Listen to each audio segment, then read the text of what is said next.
PCW news కి స్వాగతం. Bulletin లో ముందుగా హెడ్లైన్స్.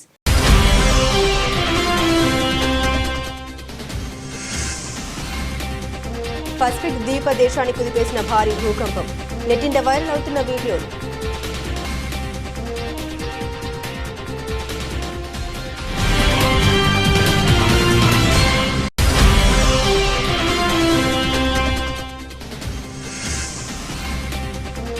నేడు లోక్సభ ముందుకు జమిలీ ఎన్నికల బిల్లులు. తేట తెలంగాణ మోదీ సర్కార్ ప్లాన్.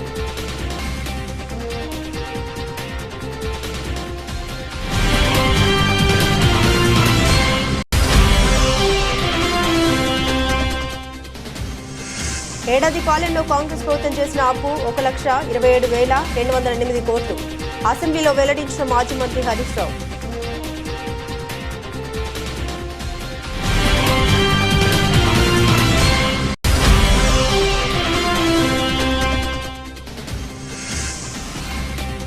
తెలంగాణలో హరిత విప్లవం దిశగా కీలక అడుగులు. సీఎం రేవంత్ సర్కార్ సంచలన నిర్ణయం.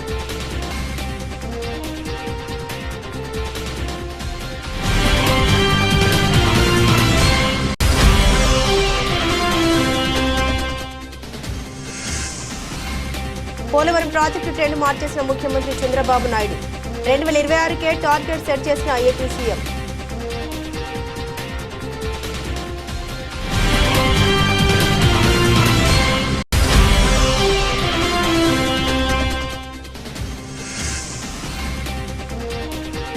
మూడో టెస్టులో జడేజా హాఫ్ సెంచరీ. వర్షంతో నిలిచిన ఆట.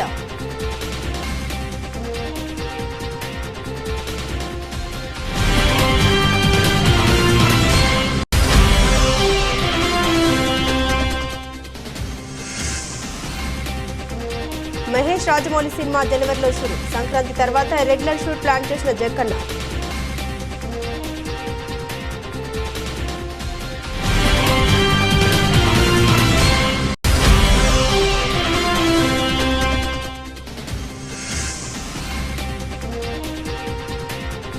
$79,000 దిగువకు బంగారం. 2 సెషన్లలో 4,500 తగ్గిన వెండి.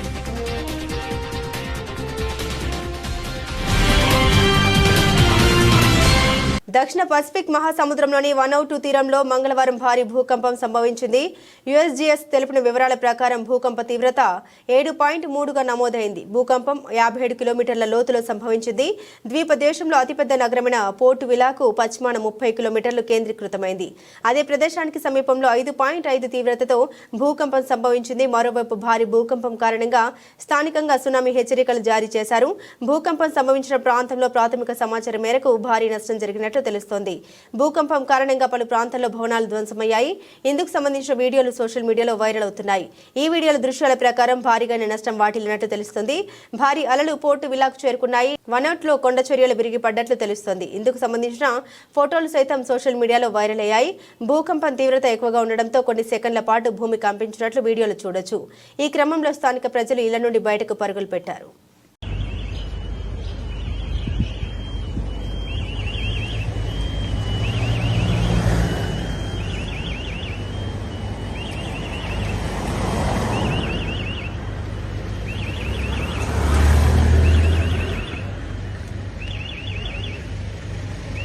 నేడు పార్లమెంట్లోకి జమిలీ ఎన్నికల బిల్లును ఎన్డీఏ సర్కార్ ప్రవేశపెట్టనుంది.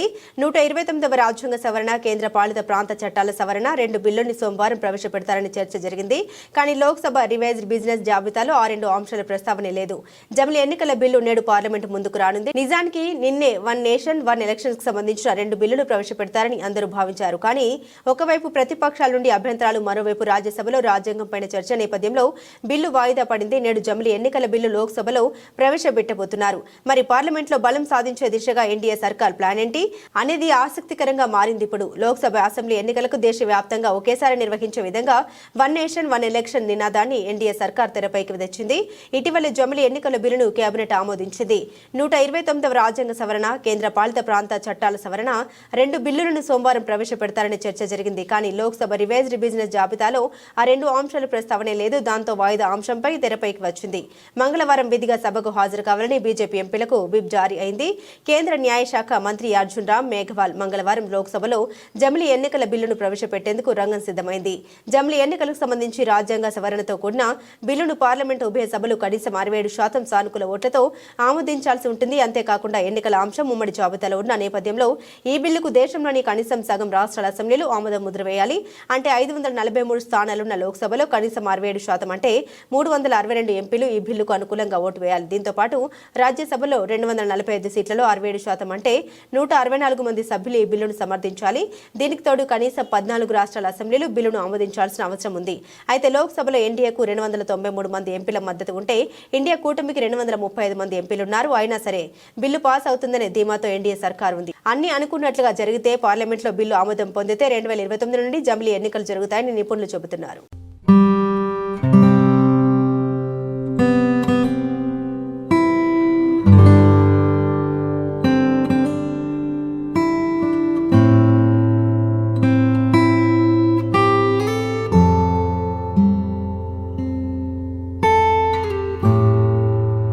ఏడాది పాలనలో కాంగ్రెస్ ప్రభుత్వం చేసిన అప్పులపై శాసనసభలో మాజీ మంత్రి బీఆర్ఎస్ ఎమ్మెల్యే హరీష్ రావు తీవ్రంగా స్పందించారు. ఏడాది కాలంలో 52,000 కోట్లు మాత్రమే అప్పు తీసుకున్నామని ఆర్థిక మంత్రి భట్టి విక్రమార్క పేర్కొన్నారు. ఈ సందర్భంగా హరీష్ రావు మాట్లాడారు. రాష్ట్ర ప్రభుత్వం ఎఫ్ఆర్బిఎం కింద తీసుకున్న అప్పులు 51,277 కోట్లు. ఈ రోజు ఉదయం reserve bank of India report కూడా తీసుకున్నాను. ఈ రోజుకు కలిపితే ఇంకో 3,000 కోట్లు పెరిగింది. అంటే ఎఫ్ఆర్బిఎం కింద 55,277 కోట్లు తీసుకున్నట్టు రిపోర్టు ఉంది. కార్పొరేషన్ గ్యారంటీల కింద 61,991 కోట్లు, మరో 10,099 కోట్లు గ్యారంటీలు లేకుండా తీసుకున్నారు. మొత్తంగా ఈ ఏడాది పాలనలో కాంగ్రెస్ ప్రభుత్వం తీసుకున్న అప్పు ఎంతంటే 1,27,208 కోట్లు. అలాగే కొనసాగితే 5 ఏళ్లలో అయ్యే అప్పు 6,36,040 కోట్లు అని హరీష్ రావు తెలిపారు. అధ్యక్ష, ఈ మధ్య కాలంలో కాంగ్రెస్ పార్టీ నాయకులు వైట్ పేపర్, కాంగ్రెస్ పార్టీ పెట్టిన వైట్ పేపర్ బుక్ కూడా తెచ్చాను అధ్యక్ష. ఇది వైట్ పేపర్. అదేవిధంగా భట్టి విక్రమార్క గారు ఈ సభలో పెట్టిన పేపర్. దీని ఆధారంగా నేను పోయినసారి బడ్జెట్ సమావేశాల్లో కూడా చాలా స్పష్టంగా చెప్పాను. మీరు గతంలో బీఆర్ఎస్ పార్టీ 10 ఏళ్ల కాలంలో 671 అని ఒకరంటారు, 7 లక్షల కోట్లని ఒకరంటారు, 711 అని నోటికి వచ్చినట్టు మాట్లాడుతున్నారు. I challenge in this house, ఒకరోజు స్పెషల్గా డిబేట్ పెడతారా పెట్టండి, లేదు ఆడిటర్లను పిలిచి పెడతారా, ఫైనాన్స్ డిపార్ట్మెంట్ పెట్టి పిలుస్తారా పిలవండి. ఐ వాంట్ టు ప్రూవ్ 10 ఏళ్ల బీఆర్ఎస్ కాలంలో జరిగిన మొత్తం అప్పు కేవలం 4,17,496 మాత్రమే. కానీ గోరంతలు కొండంతలు చేసి గోబల్స్ ప్రచారం చేసేటువంటి ప్రయత్నాన్ని ఈ సభ ద్వారా నేను తీవ్రంగా ఖండిస్తూ ఉన్నాను. గతంలో గౌరవనీయులు భట్టి విక్రమార్క గారు ఎన్నికల ముందు ఆదాయాన్ని సమకూర్చడంలో కాంగ్రెస్ పార్టీకి అపారమైనటువంటి అనుభవం ఉంది, హామీలన్నీ నెరవేర్చడం మాకు పెద్ద సమస్యే కాదు అని ఎన్నికల ముందు చెప్పారు. వీడియో కూడా ఉంది, కావాలంటే పంపిస్తాను. ఇప్పుడు అధికారంలోకి వచ్చిన తర్వాత ఏమైంది, ఏడాది అయింది, హామీలు ఎప్పుడు అమలు చేస్తారంటే అప్పుల పేరు చెప్పి తప్పించుకునేటువంటి ప్రయత్నం చేస్తున్నారు. ఒక అబద్ధాన్ని 100 సార్లు చెప్తే నిజమైతే అనే విధంగా గోబల్స్ ప్రచారం చేస్తూ ఉన్నారు. అందుకే ఈ శాసనసభ వేదికగా సభ్యులకు రాష్ట్ర ప్రజలకు కూడా ఈ 7 లక్షల కోట్ల అప్పు అని కాంగ్రెస్ పార్టీ చేస్తున్న ప్రచారం తప్పు అని ఈ సభ ద్వారా రాష్ట్ర ప్రజలకు నేను తెలియజేయదలుచుకున్న అధ్యక్ష. తెలంగాణలో కాంగ్రెస్ అధికారంలోకి వచ్చి ఏడాది పూర్తయింది. స్వరాష్ట్రంలో 10 ఏళ్లుగా ఎదురేదనుకున్న గులాబీ పార్టీని ఓడించి తెలంగాణకు రెండో ముఖ్యమంత్రిగా రేవంత్ రెడ్డి ప్రమాణ స్వీకారం చేశారు. ఇక అంతే దూకుడుగా రేవంత్ రెడ్డి పాలనలో దూసుకుపోతున్నారు. ఈ క్రమంలోనే సుస్థిర అభివృద్ధి, పర్యావరణ పరిరక్షణ కోసం కీలక నిర్ణయాలు తీసుకుంటున్నారు సీఎం. ప్రపంచవ్యాప్తంగా సవాలుగా మారుతున్న వాతావరణ మార్పుల్ని అధిగమించేందుకు గాను రేవంత్ రెడ్డి ఈ దిశగా అడుగులు వేస్తున్నారు. ఇందులో భాగంగానే పర్యావరణ పరిరక్షణపై దృష్టి సారించారు. కాలుష్య నియంత్రణ, పర్యావరణ పునరుద్ధరణ, పునరుత్పాదక ఇంధనంతో పాటుగా తెలంగాణకు పచ్చదనం, భవిష్యత్ తరాలకు అందించేందుకు కీలక ముందడుగు వేశారు రేవంత్ రెడ్డి. పర్యావరణ పునరుద్ధరణలో భాగంగా ముఖ్యమంత్రి రేవంత్ రెడ్డి తీసుకున్న ముఖ్యమైన ప్రాజెక్టుల్లో సరస్సులు, చెరువుల పునరుద్ధరణ ప్రధానమైంది. ఒకప్పుడు చెరువులకు, సరస్సులకు పెట్టింది పేరైన భాగ్యనగరంలో కబ్జాల కారణంగా చెరువులు, కుంటలు కుదించుకుపోయి ఉనికిని కోల్పోతున్నాయి. ఈ నేపథ్యంలో రేవంత్ రెడ్డి అధికారంలోకి రాగానే హైడ్రా పేరుతో ప్రత్యేక వ్యవస్థను ప్రవేశపెట్టారు. దీంతో చెరువులోని అక్రమ కట్టడాలను పనిపడుతున్నారు. ఇందులో భాగంగా ఇప్పటి వరకు 75 చెరువుల పునరుద్ధరణకు శ్రీకారం చుట్టారు. హైదరాబాద్ మహానగరం పరిధిలోని మొత్తం 2000 చెరువుల రూపురేఖలు మార్చేందుకు ప్రణాళిక సిద్ధం చేశారు. ఇందులో భాగంగా నిర్జీవమైన నీటి వనరుల్ని పునరుద్ధరించనున్నారు. జీవ వైవిధ్యాన్ని మెరుగుపరచడంతో పాటుగా భూగర్భ జలాలు నిండేలా ప్రణాళిక చేస్తున్నారు. వలస పక్షుల్ని తిరిగి తెలంగాణ గడ్డపై వ్యవహరించేలా ప్లాన్ చేస్తున్నారు. చెరువులకు కొత్త శోభ తీసుకురావడంతో ఫ్లెమింగోలు, రెడ్ బ్రెస్టెడ్ ఫ్లై క్యాచర్ వంటి జాతులకు చెందిన పక్షులు తిరిగి రావాలని భావిస్తున్నారు. పర్యావరణ పునరుద్ధరణతో పాటుగా మానవాళికి ఎంతో ప్రయోజనం చేకూర్చనుందని ప్రకృతి ప్రేమికులు అభిప్రాయపడుతున్నారు.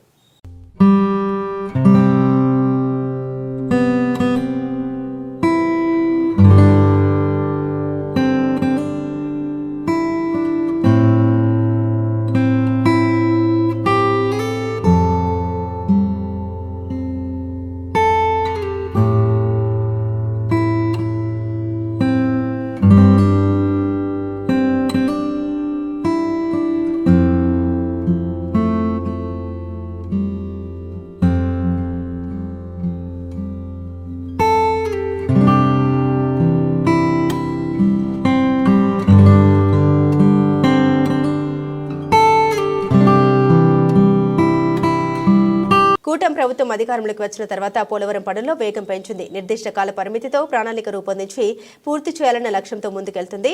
ఈ నేపథ్యంలోనే ఎప్పటికప్పుడు పనుల పురోగతిపై అధికారులతో ముఖ్యమంత్రి సమీక్షిస్తూనే ఉన్నారు. పోలవరం ప్రాజెక్టు ట్రెండ్ మార్చారు ఆంధ్రప్రదేశ్ ముఖ్యమంత్రి నారా చంద్రబాబు నాయుడు. ఇక ఇప్పటి వరకు పోలవరం ప్రాజెక్టు డెడ్ లైన్లు పెరుగుతూ పోయాయి. కానీ చంద్రబాబు ప్రాజెక్టు డెడ్ లైన్ కుదించారు. అక్టోబర్ 2026 కల్లా ప్రాజెక్టును పూర్తి చేయాలని ఆదేశించారు. పనుల్లో వేగం పెంచారు. టార్గెట్ 2026 పోలవరం ప్రాజెక్టు గడువు కుదింపు, బుల్లెట్ స్పీడ్తో ప్రాజెక్టు పూర్తి చేయాలని సీఎం చంద్రబాబు కీలక ఆదేశాలు జారీ చేశారు. పోలవరం ప్రాజెక్టు ఏపీకి జీవనాడి అన్నారు చంద్రబాబు. ఈ ప్రాజెక్టులో 7,20,000 ఎకరాల కొత్త ఆయకట్టు అందుబాటులోకి వస్తుందన్నారు. 28 లక్షల మందికి తాగునీరు అందుతుందన్నారు. కొత్తగా 960 మెగావాట్ల విద్యుత్ ఉత్పత్తి అందుబాటులోకి రానుంది. అక్టోబర్ 2026 నాటికి పోలవరం ప్రాజెక్టు పూర్తి చేయాలని లక్ష్యంగా పెట్టుకున్నట్లు ఏపీ ముఖ్యమంత్రి చంద్రబాబు ప్రకటించారు. 2025 డిసెంబర్ నాటికి డయాఫ్రామ్ వాల్ పూర్తి కావాలని అధికారులను ఆదేశించారు. సోమవారం పోలవరం ప్రాజెక్టు పనులను స్వయంగా పరిశీలించారు సీఎం చంద్రబాబు. పోలవరం గ్యాప్ 1 పనుల్ని పర్యవేక్షించారు. డయాఫ్రామ్ వాల్ నిర్మాణ పనుల్ని పరిశీలించిన చంద్రబాబు పనుల పురోగతిపై ఆరా తీశారు. అనంతరం అధికారులతో సమీక్ష నిర్వహించారు. పోలవరం పనులు ఎంత ఆలస్యమైతే ఏపీ ప్రజలకు అంత నష్టమని, అందుకే వేగంగా ప్రాజెక్టు పనుల్ని పూర్తి చేయాలని సీఎం చంద్రబాబు అధికారులను ఆదేశించారు. పోలవరం అమరావతి రాష్ట్రానికి 2 కళ్ళు అని చంద్రబాబు అన్నారు. పోలవరం పూర్తి చేసి నదులను అనుసంధానం చేస్తే రాష్ట్రానికి గేమ్ చేంజర్ అవుతుందన్నారు. పట్టిసీమ ద్వారా కృష్ణా నదికి అనుసంధానం చేశామన్నారు చంద్రబాబు. గొల్లపల్లి రిజర్వాయర్ వస్తే చాలా వరకు ఇబ్బంది ఉండదన్నారు. వెలుగొండ ఇరిగేషన్ కు కూడా నీళ్లు ఇచ్చే పరిస్థితి వస్తుందన్నారు. అక్కడి నుండి బనకచెర్లకు నీటిని తీసుకెళ్లొచ్చన్నారు. ప్రాజెక్టు 50 లక్షల క్యూసెక్లు డిశ్చార్జ్ చేసే సామర్థ్యం ఉందన్నారు. 93 మీటర్లు డయాఫ్రామ్ వాళ్ళ అత్యంత ఎత్తైన స్పిల్వే గేట్లు ఏర్పాటు చేస్తున్నామని సీఎం తెలిపారు. పోలవరం ప్రాజెక్టుతో బహుళ ప్రయోజనాలు ఉన్నాయని చంద్రబాబు వెల్లడించారు.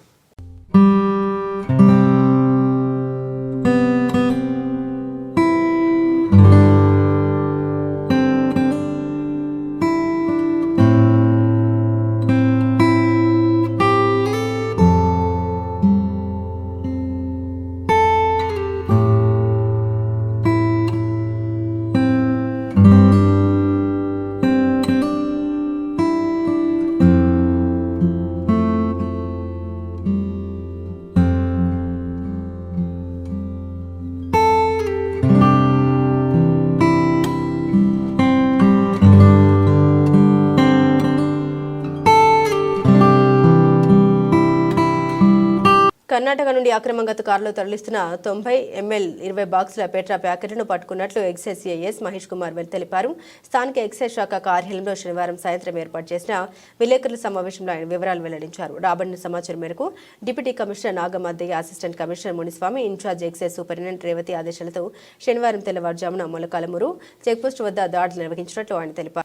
ఈ క్రమంలోనే ఓ ఎరుపు రంగు కారు అటుగా వస్తున్న మమ్మల్ని చూసి కారులో ఉన్న వ్యక్తులు పరుగులు తీశారు. మా సిబ్బంది వెంబడించి 3 వ్యక్తులను పట్టుకుని కారు స్వాధీనం చేసుకున్నట్లు తెలిపారు. ఇందులో పైతోటకు చెందిన నాయకులు హనుమంతు, వేపరాల గ్రామానికి చెందిన బోయలింగప్ప, రేకులకుంట గ్రామానికి చెందిన వరిప్రసాదులుగా గుర్తించామన్నారు.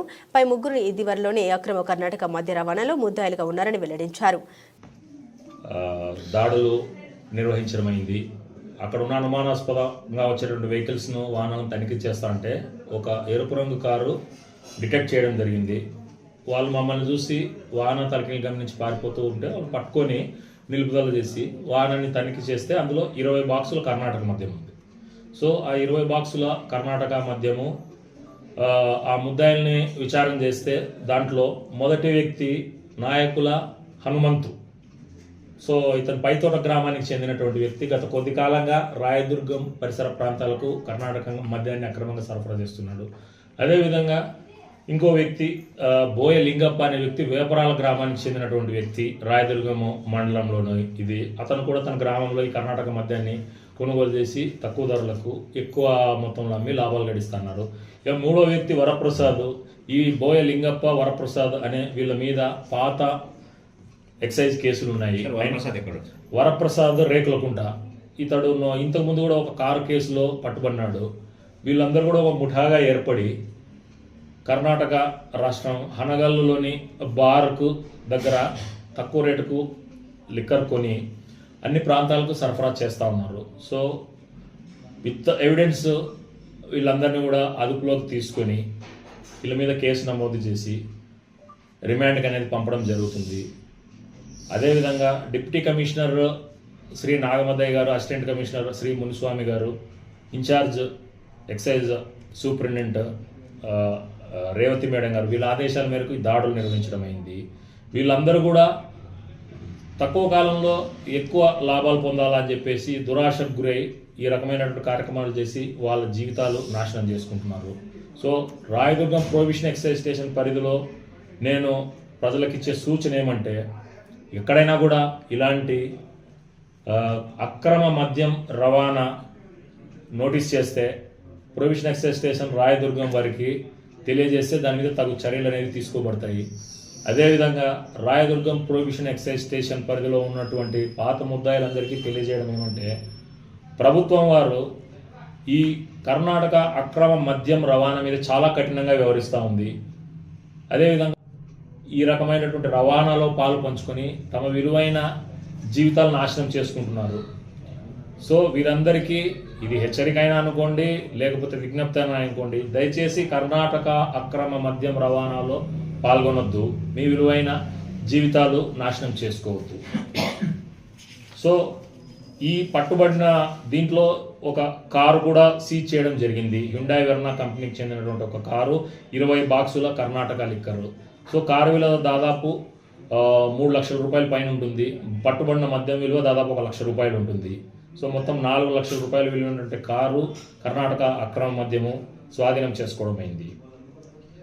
సో నేను Mahesh Kumar, prohibition and excise inspector, Rayadurgam. Anantapur జిల్లా రాయదుర్గం పట్టణంలో ప్రసిద్ధి చెందిన శ్రీ షిరిడి సాయిబాబా ఆలయంలో ఆదివారం త్రిమూర్తి స్వరూపమైన శ్రీ దత్తాత్రేయ స్వామి జయంతి వేడుకలు భక్తజన సందోహం నడుమ వైభవంగా జరిగాయి. దత్త జయంతి మహోత్సవాల సందర్భంగా ఆలయంలో సుప్రభాత సేవ, పవిత్ర జలాలతో గంగ పూజ, కాగడ హారతి, పంచామృత అభిషేకం, మహామంగళ హారతి వంటి పూజలు నిర్వహించారు. అనంతరం శ్రీ మహాగణపతి, ఆదిత్యాది నవగ్రహ సహిత శ్రీ సాయి దత్త మూల మంత్ర హోమములు, మహామంగళ హారతి వంటి విశేష పూజలు నిర్వహించారు. ఈ సందర్భంగా ఆలయంలో పాలక మండలి సభ్యులు భక్తులకు తీర్థ ప్రసాదాలు, అన్న సంతర్పణ కార్యక్రమాలు చేపట్టారు. మహిళలు, భక్తులు పెద్ద సంఖ్యలో స్వామివారి ఉత్సవ వేడుకల్లో పాల్గొన్నారు.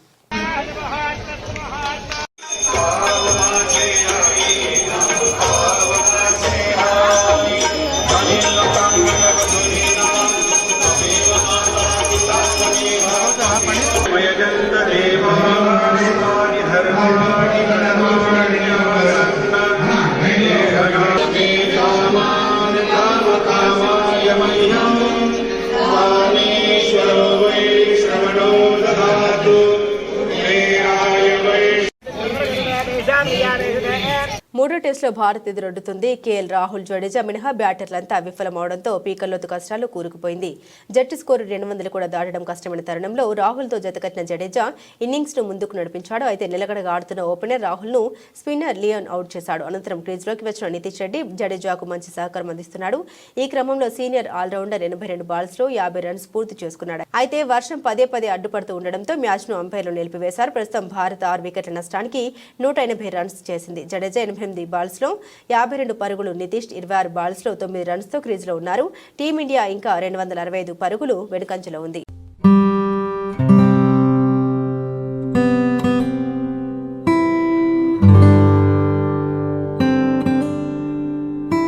మహేష్ బాబు రాజమౌళి సినిమా అప్డేట్ కోసం దేశవ్యాప్తంగా ఉన్న సినీ అభిమానులంతా ఆతృతతో ఎదురు చూస్తున్నారు.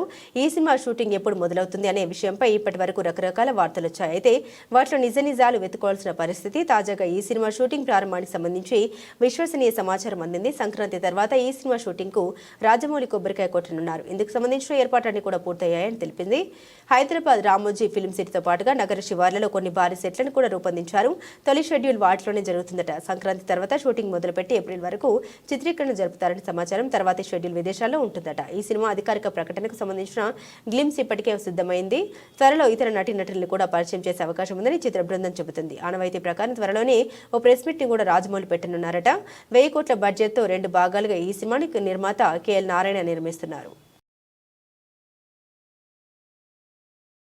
వరుసగా రెండో సెషన్లో బంగారం ధరలు తగ్గుముఖం పట్టాయి. దేశ రాజధాని ఢిల్లీలో సోమవారం తులం బంగారం ధర 1150 క్షీణించి 78,350 రూపాయలకు చేరుకుంది. శుక్రవారం 99.9% స్వచ్ఛత గల బంగారం తులం ధర 79,500 వద్ద ముగిసింది. 99.5% స్వచ్ఛత గల బంగారం తులం ధర 1,150 నష్టంతో 77,950 వద్ద ముగిసింది. గత 2 సెషన్లలో కిలో వెండి ధర 4,500 రూపాయలు తగ్గితే తాజాగా సోమవారం 300 పతనమై 92,500కు చేరుకుంది. శుక్రవారం కిలో వెండి ధర 92,800 వద్ద స్థిరపడింది. మార్కెట్లో అనిశ్చితికి తోడు అమెరికా అధ్యక్షుడిగా డొనాల్డ్ ట్రంప్ ఎన్నికైనప్పటి నుండి బంగారం ధరలు దిగి వస్తున్నాయి. మల్టీ కమాడిటీ ఎక్స్చేంజ్ MCXలో ఫిబ్రవరి డెలివరీ తులం బంగారం 143 పతనమై 77,279 రూపాయలకు చేరుకుంది. ఇంట్రాడే ట్రేడింగ్లో తులం బంగారం ధర 76,904, 77,295 మధ్య తచ్చాడింది. కిలో వెండి మార్చి డెలివరీ ధర 319 పెరిగి 91,320 వద్ద నిలిచింది. ఇక అంతర్జాతీయ మార్కెట్లో కామెక్స్ గోల్డ్ ఫ్యూచర్లో ఔన్స్ బంగారం ధర $2.70 వృద్ధి చెంది $2,678.50 పలికింది. కామెక్స్ సిల్వర్ ఫ్యూచర్ లో ఔన్స్ వెండి ధర $31.11 వద్ద స్థిరపడింది.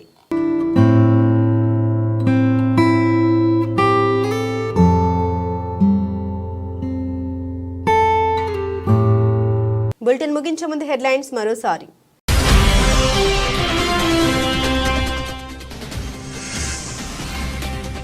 పసిఫిక్ ద్వీప దేశానికి కుదిపేసిన భారీ భూకంపం.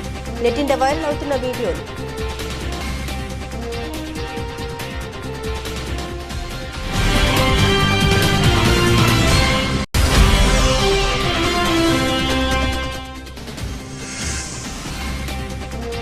నేడు లోక్సభ ముందుకు జమిలీ ఎన్నికల బిల్లులు.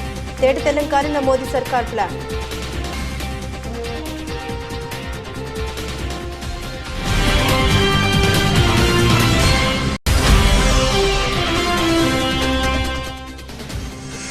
ఏడాది పాలనలో కాంగ్రెస్ ప్రభుత్వం చేసిన అప్పు 1,27,208 కోట్లు. అసెంబ్లీలో వెల్లడించిన మాజీ మంత్రి హరీష్ రావు.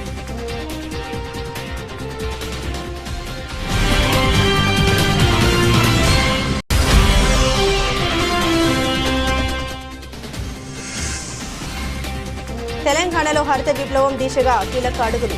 సీఎం రేవంత్ సర్కార్ సంచలన నిర్ణయం.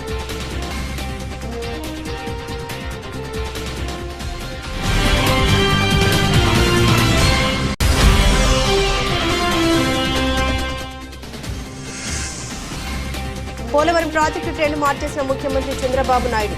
2026కే టార్గెట్ సెట్ చేసిన ఏపీ సీఎం.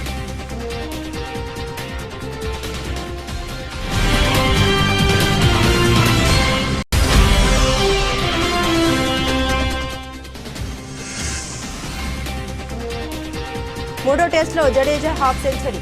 వర్షంతో నిలిచిన ఆట.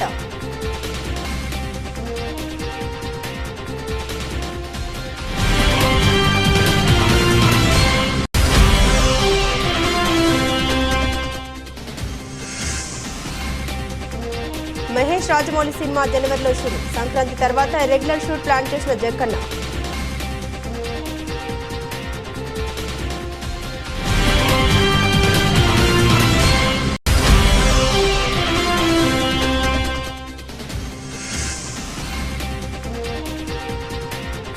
$79,000 దిగువకు బంగారం. 2 సెషన్లలో 4,500 తగ్గిన వెండి.